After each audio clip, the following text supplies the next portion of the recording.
આગળ વાત કરીશું જૂનાગઢની તો જૂનાગઢમાં વ્યાજખોરોના ત્રાસથી જીવન ટૂંકાવનાર યુવકના પરિવારજનો અને ખાંટ રાજપૂત સમાજ દ્વારા એસપીને આવેદનપત્ર પાઠવાયું છે।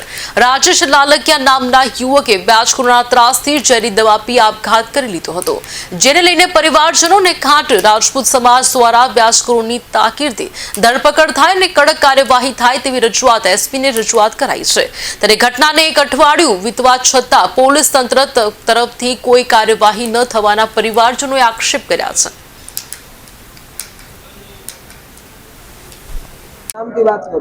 મારું નામ કિશોરભાઈ ઘુસાભાઈ મકવાણા, દોલતપરા ખાટ સમાજ પ્રમુખ।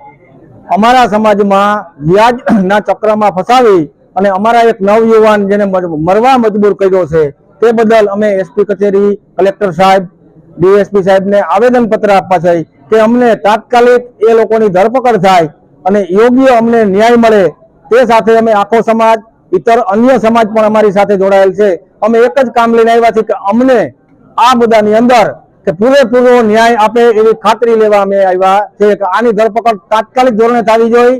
આવતા દિવસોમાં વ્યાજ ચક્રમાં ફસાય અને કોઈ પણ વ્યક્તિ મૃત્યુને ના ભેટે એ માટે અમે અમારા દિલથી રજૂઆત કરવા આવ્યા છે કે આની તાત્કાલિક તપાસ થાય અને યોગ્ય વ્યાજખોરોને પકડી અને એને આકરીમાં આકરી સજા દેવામાં આવે। વ્યાજખોરોનો ત્રાસ વધારે હોય તો સાહેબ આત્મહત્યા કરી હોય ને। વ્યાજખોરોનો ત્રાસ ન હોય તો કોઈ મરવા મજબૂર થતો નથી। આજે આને આજ 11 દિવસ થઈ ગયા, નથી પકડાણા, કોઈ જાતની ધરપકડ થયેલ નથી। ત્યારે જ અમારે આ એસપી કચેરી આવવું પડ્યું છે।